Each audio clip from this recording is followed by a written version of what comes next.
всем, кто не участвует в Арктическом форуме. Большой арктический привет.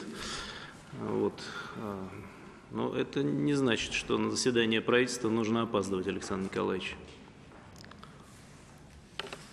Мы вас ждали. Вот я вчера вернулся поздно очень. Я вот на месте был, а вас ждали.